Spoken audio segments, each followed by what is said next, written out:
আমার কেরালা আর আলু কাটা হয়ে গেছে, এখন দুটোটার সবজি বানাবো। এখন তেল দিচ্ছি,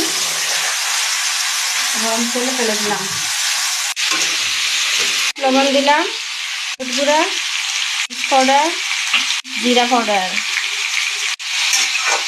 বালা করে মিক্স করিয়া লাই, মিক্স করিয়া তারপরে একটু 10 মিনিট সময় বালা করে ফাটাইয়া তারপরে ডাকিয়ে দিছি।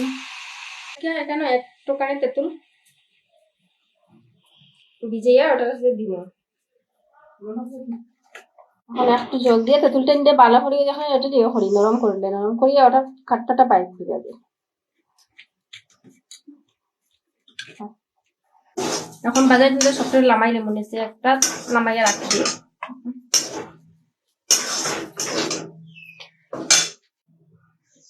সব লামাই লেছি।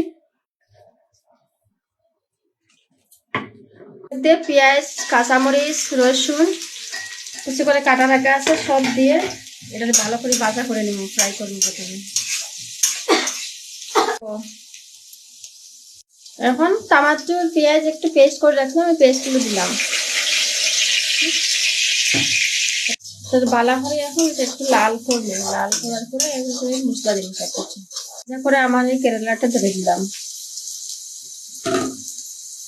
একটু জ্বালিয়ে বালা করে। এখন এটা বাচ্চা করে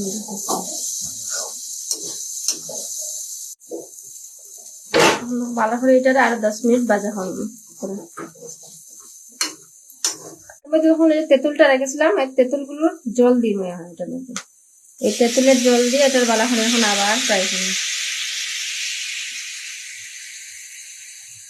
দেখো তেঁতুল জালটি একটু নরম নরম হয়েছে, এটা এখন ভালো করে আমরা আরো পাকাই নিই, জল দিব, জল দিয়া এটা আরো পাকাই নিই একটু সময়।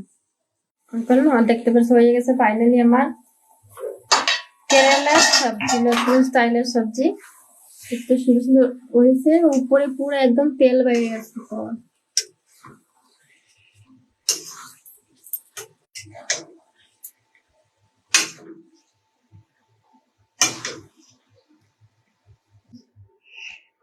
দুই চামচ দিছি, ভাতের সাথে কিরকম টেস্ট হয়েছে এরকম ভাতের সাথে গেলে অনেক গরম গরম ভাত।